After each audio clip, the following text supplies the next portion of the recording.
오늘 17장의 중심 키워드는 다윗과 골리앗입니다. 교회를 다니는 사람이든 아니든 성경 이야기 중에서 가장 유명한 이야기 중에 하나일 것입니다. 이 17장 다윗과 골리앗의 이야기를 어렵게 읽거나 힘들게 읽지 않아도 재미있는 이야기처럼 술술 읽을 수 있는 장이기도 하지만 그래서 오히려 더 어려운 장인지도 모르겠습니다. 누구나 다 알고 있는 이야기이고 또 이 이야기의 교훈을 모두가 알고 있습니다. 다윗과 골리앗의 싸움 전까지 어떤 일들이 있었는가 짧게 한번 살펴보면 13장부터 15장까지 사울이 왕이 되고 크게 세 번의 잘못을 저지릅니다. 전쟁터에 나가서 제사장 사무엘을 기다려야 했지만 초조하고 불안한 마음에 자기가 직접 제사를 드려버렸습니다.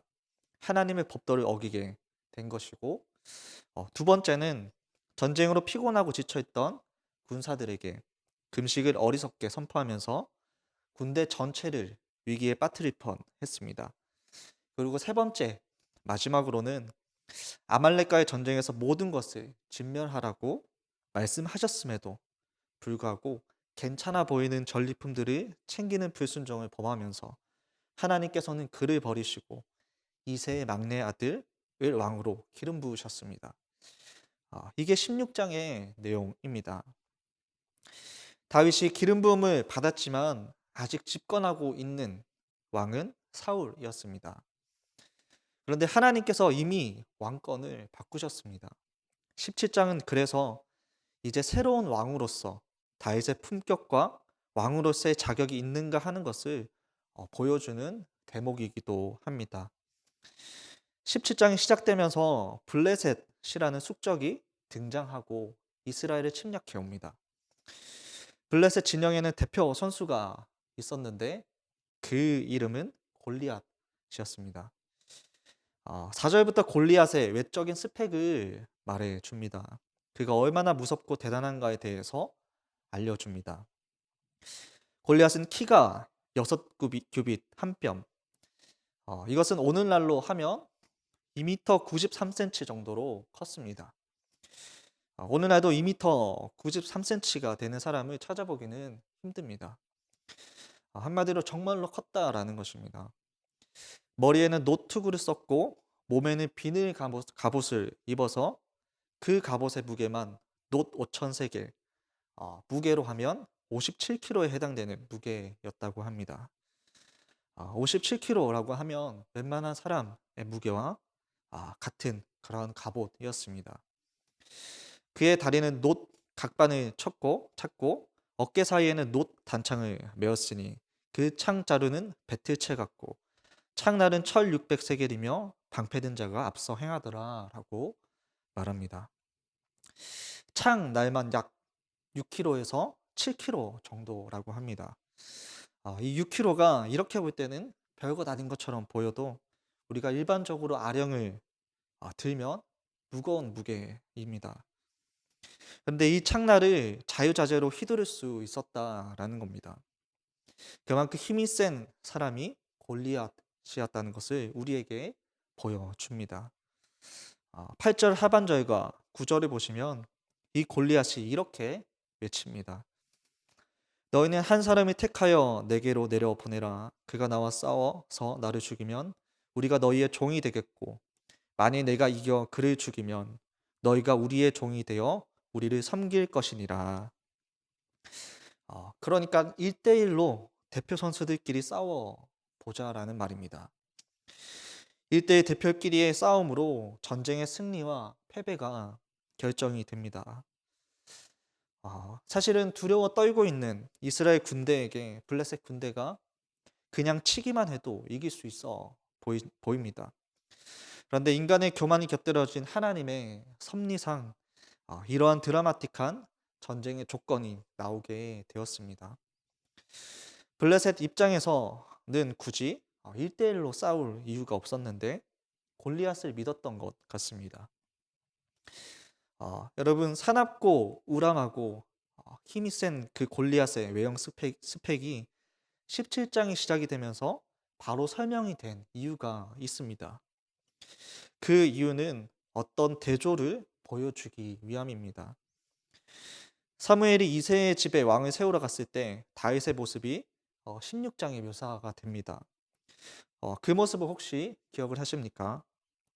이새의 아들들 중에 왕을 뽑으려고 사무엘이 찾아갔을 때 가장 어렵고 왕처럼 보이지 않았던 자가 다윗이었습니다. 골리앗과 얼마나 대조적입니까? 다윗의 아버지 이새라는 사람은 룻기에 나오는 룻의 손자로 그 이새에게는 아들이 8이나 있었다고 합니다. 사무엘이 이새의 아들 엘리압과 아비나답과 산마를 먼저 보았습니다. 그 아들들이 괜찮아 보였고 잘생겼던 것 같습니다. 그러나 하나님께서는 그 아들들이 아니다라고 말씀해 주셨습니다. 그 외에 다른 형제들을 다 보았음에도 하나님은 계속해서 왕이 아니라고 하셨습니다. 분명히 하나님이 이새의 가정에 그 아들들 중에 있다라고 말씀을 해주셨는데 사무엘은 다시 이새에게 물어보게 됩니다. 그때 이새는 대답을 하는 것입니다. 아직 어리고 양을 치는 아이, 막내가 있다라고 말을 해주는 것입니다. 사무엘이 그 아이를 막내를 데리고 와라고 말을 하자 그때 데리고 옵니다. 사무엘이 다윗을 보자마자 하나님이 사인을 주셨고 기름 부으셔서 왕으로 세우셨습니다.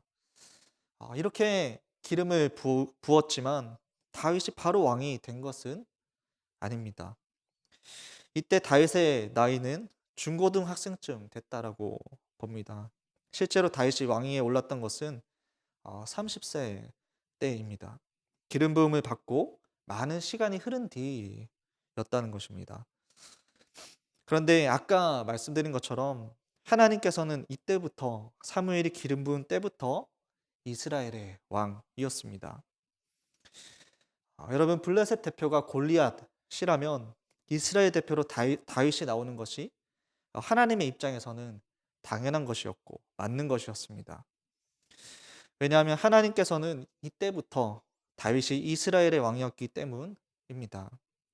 사무엘이 갔을 때도 형들에게 무시를 당하는 다윗이었지만 하나님께서는 그 다윗을 이스라엘의 대표 선수로 세우셨습니다. 전쟁에 나간 형들을 걱정한 이새가 다윗을 부릅니다. 그리고 17절부터 형들에게 가서 가라고 심부름을 시켰습니다. 그렇게 심부름을 하러 다윗은 전쟁터로 와서 골리앗이라는 존재를 보게 됩니다. 이 골리앗이 전쟁터에서 40일 동안 아침 저녁으로 나와서 소리를 질러대면서 이스라엘에 섬기는 하나님을 조롱하는 발언들을 쏟아냅니다. 그것을 본 다윗에게 거룩한 분노가 일어납니다. 네, 우리 26절을 한번 읽어보도록 하겠습니다. 26절입니다. 네, 시작. 다윗이 곁에 서 있는 사람들에게 말하여 이르되 이 블레셋 사람을 죽여 이스라엘의 치욕을 제거하는 사람에게는 어떠한 대우를 하겠느냐? 이 할례 받지 않는 블레셋 사람이 누구이기에 살아계시는 하나님의 군대를 모욕하겠느냐? 다윗이 이렇게 거룩한 분노를 내면서 말을 하는데 형 엘리압이 다윗을 향해서 네가 어떻게 해서 여기로 왔느냐라며 다윗을 꾸짖었습니다. 그렇게 꾸지람을 들어야 했던 존재가 다윗입니다. 그런 다윗이 싸우겠다라고 하니까 사울 왕은 기가 찼지만 자기 갑옷까지 주면서 다윗을 앞장 세웁니다. 그러자 38절에서 다윗이 칼을 군복위에 차고는 익숙하지 못하므로 시험적으로 걸어보다가 사울에게 말하되 익숙하지 못하니 이것을 입고 가지 못하겠나이다 하고 곧 벗고 소년 다윗에게 사울의 갑옷은 맞지도 않았고 불편했습니다. 그래서 자기가 가진 무기 물매와 돌 5개를 들고 나가겠다고 했습니다. 사울은 계속해서 육신의 크기로 계산을 했습니다. 힘의 논리, 크기의 논리로 계산을 하는 것을 봅니다. 그런데 다윗은 물맷돌을 들고 나갑니다. 새 잡을 때 잡는 새총과 비슷한 것입니다. 그런 것을 들고 당시 최고의 무기를 칼을 들고 있었던 골리앗을 향해 나아간 것입니다. 수많은 전쟁을 겪었을 그 장군 중에 군인이었던 골리앗 앞에 어린 소년이 나아간 것입니다. 아까 17장을 시작하면서 골리앗의 신체 스펙과 어떤 외적인 묘사를 성경이 먼저 했던 이유에 대해서 이러한 다윗과의 대조를 위함이라고 말했습니다. 이런 사실들이 우리에게 알려주는 정보는 매우 간단하고 명료합니다. 이 싸움은 정말로 게임이 안 되는 싸움이었다라는 것입니다. 다윗의 입장에서는 정말로 승산이 없는 싸움이었다는 것을 보여주기 위해서 성경이 이렇게 강조하고 있습니다. 우리가 살면서 만나는 거대한 대적들이 있습니다. 그것이 가시적인 물질이나 어떤 명예나 쾌락일 수 있을 것 같습니다. 눈에 보이지는 않지만 교만함일 수도 있고 유혹과 어떤 선택일 수도 있을 것 같습니다. 이런 세상적인 요소 그리고 육체적 유익을 위한 요소들은 그 크기와 위험 측면에서 연약한 우리하고는 비교할 수 없습니다. 우리는 유혹과 시험 앞에서 당연히 무너질 게 뻔해 보이고 누구라도 쓰러지는 게 당연해 보입니다. 그 죄의 거대한 힘을 느껴보셨을 겁니다. 우리 삶의 현장에서 만나게 되는 골리앗이라고 볼 수도 있습니다. 그래서 이 승산이 없는 싸움, 말도 안 되는 싸움의 시작 때문에 우리 삶을 비춰볼 수 있는 것입니다. 그런데 놀랍게도 이 승산이 없는 싸움, 말도 안 되는 이 싸움에서 누가 이기고 있습니까? 다윗이 이깁니다. 이 싸움에서 이김으로 다윗이 이스라엘 왕으로서의 자격과 근거를 갖췄다라는 것을 알게 해줍니다. 또 보기에 이길 수 없었던 다윗이 이김으로 인해서 이 싸움은 다윗이 아니라 하나님이 싸우셨다라는 것을 확실하게 보여주는 장면이기도 합니다. 다윗이 싸우러 나갔을 때 골리앗이 조롱을 했습니다. 43절에서 이렇게 얘기를 했습니다. 네가 나를 개로 여기고 막대기를 가지고 내게 나아왔느냐 하고 그의 신들의 이름으로 다윗을 저주하고 다윗은 이 말을 듣고 45절에 이렇게 얘기를 합니다. 너는 칼과 창과 단창으로 내게 나아오거니와 나는 만군의 여호와의 이름 곧 내가 모욕하는 이스라엘 군대의 하나님의 이름으로 내게 나아가노라. 오늘 여호와께서 너를 내 손에 넘기시리니 내가 너를 쳐서 내 목을 베고 블레셋 군대의 시체를 오늘 공중의 새와 땅의 들짐승에게 주어 온 땅으로 이스라엘에 하나님이 계신 줄 알게 하겠고 또 여호와의 구원하심이 칼과 창에 있지 아니함을 이 무리에게 알게 하리라. 전쟁은 여호와께 속한 것인즉 그가 너희를 우리 손에 넘기시리라. 어, 한마디로 하나님의 이름으로 싸우는 하나님과 블레셋 신들의 싸움이라는 것입니다. 처음부터 골리앗과 다윗의 싸움이 아니었습니다. 그래서 성경에서도 골리앗이라는 이름은 딱 두 번만 나오고 나머지는 모두 블레셋 사람이라고 지칭을 합니다. 결국 하나님과 이방 신들의 싸움입니다. 기세면으로 보면 블레셋이 그냥 두려워하는 이스라엘을 치기만 하면 이길 것 같은 전쟁입니다. 그런데 굳이 한 명이 나와서 승리를 결정하는 싸움입니다. 대표가 이기면 모두가 이기는 싸움이 되고 상대방 대표가 이기면 우리가 아무리 강하다 할지라도 지게 되는 싸움입니다. 그래서 다윗이 골리앗을 이겼을 때 이스라엘 군대가 블레셋 군대에게 들어가서 모든 블레셋 군대를 무찌릅니다. 왜냐하면 대표 주자인 다윗이 이겼기 때문입니다. 사울과 이스라엘 군대는 두려워하고 겁을 먹고 있었지만 하나님이 뽑고 하나님께서 대신 싸우셨던 이스라엘의 대표 주자 다윗이 이겼기 때문에 싸워서 이기러 블레셋 적진에 들어가는 것이 아니라 이미 이긴 승리를 거두기 위해 들어가게 된 것입니다. 그래서 대표 주자가 중요합니다. 우리는 살다 보면 각자의 전쟁터를 살아갑니다. 우리 앞에는 골리앗이라는 거대한 것들이 있습니다. 모두가 계속해서 힘의 논리와 크기를 이야기하고 할 때 우리가 봐야 할 것은 무엇입니까? 골리앗의 신체 스펙이 아니라 크기나 힘의 논리를 보지 말아야 하는 것입니다. 우리 힘으로 어찌할 수 없는 승산이 없을 것 같은 싸움이 시작되고 각자의 전쟁에서 골리앗과 마주하게 될 때 다윗과 같은 고백이 필요한 것입니다. 이것이 바로 왕으로서의 품격이고 성품이고 신앙인으로서의 바른 시선입니다. 전쟁의 승패는 조건에 있지 않습니다. 47절을 제가 다시 마지막으로 읽어보겠습니다. 또 여호와의 구원하심이 칼과 창에 있지 아니함을 이 무리에게 알게 하리라. 전쟁은 여호와께 속한 것인즉 그가 너희를 우리 손에 넘기시리라. 내가 싸우는 것인 줄 알았는데 주님이 싸우십니다. 전쟁은 여호와께 속한 것인즉이라고 말씀했습니다.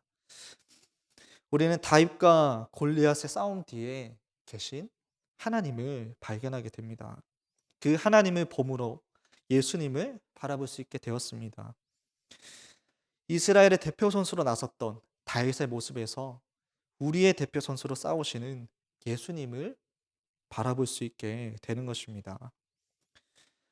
힘을 자랑하고 크기를 자랑하고 힘의 논리를 앞세운 엄청나 보이는 육신의 소욕으로 시작되는 싸움으로부터 삶의 현장 곳곳에서 벌어지는 모든 전쟁으로부터 우리의 대표가 되시는 예수님께서 완벽하게 승리하셨습니다. 그 승리를 가장 확실하게 보여주는 것이 무엇입니까? 바로 십자가입니다. 그런데 이 가장 확실한 승리라는 결과와는 대조적으로 싸움에 나섰던 그분의 모습은 연약한 모습이었습니다. 로마 병사들이 네가 하나님이면 너 자신을 구원해봐라 라는 조롱까지 들을 정도였습니다. 그러한 조롱 속에서도 예수님은 마치 골리앗 앞에서 물맷돌 하나 들고 있던 다윗처럼 그냥 십자가에 매달려 계셨고 연약하고 아무것도 할 수 없을 것 같은 모습으로 계셨습니다. 골리앗 앞에서 연약한 모습으로 싸우겠다라고 나갔던 그 다윗의 모습은 사실 우리를 위해 십자가에 달리신 예수님을 나타내는 모습이었습니다. 다윗이 이겼던 것처럼 예수님도 연약해 보이지만 지는 것처럼 보였지만 십자가 위에서 승리를 거두셨습니다. 십자가 위에서 죽을 수밖에 없고 절대로 이길 수 없다라고 예수님을 향해 비웃고 조롱하며 평가하던 그 십자가에서 주님은 철저히 순종함으로써 부활 승리를 이루셨습니다. 그래서 대표주자였던 그 예수님의 승리가 이제 우리의 승리가 된 것입니다. 예수님의 승리가 나의 승리가 되고 예수님이 이루신 의가 내 의가 되고 예수님께서 이루신 모든 것이 나의 것이 되어서 내가 이긴 승리가 된다라는 것입니다. 이것이 바로 십자가의 원리이고 다윗의 승리가 주는 예표입니다. 성도 여러분, 오늘 사무엘상 17장을 통해서 우리의 모든 삶에 이기고 짐은 여호와께 속했음을 보았습니다. 우리의 삶의 모든 전쟁은 여호와께 속했음을 알게 되었습니다. 그분께 속한 전쟁이라면 우리는 어떠한 경우라도 하나님께 우리의 삶을 맡길 수 있습니다. 어떤 것도 두려워하지 말고 담대하게 믿음으로 걸어볼 가치가 있는 것입니다. 전쟁은 여호와께 속했는데 그 하나님께서 신실하신 분이시고 패배를 모르시는 분이십니다. 가장 강한 용사이십니다. 우리 인생에 거대한 골리앗이 온다 할지라도 오늘 다윗의 승리가 우리의 승리이고 나의 승리가 되었기를 바랍니다. 예수님의 승리가 나의 삶에 나타나기를 소망합니다. 다윗과 골리앗의 싸움에서 예수님을 바라보고 다시 한번 우리 삶에 예수님의 승리를 되새기며 우리 삶으로 감사하는 시간이 되었으면 좋겠습니다. 우리 함께 말씀을 기억하면서 좀 기도했으면 좋겠습니다. 우리 두 가지 기도 제목 가지고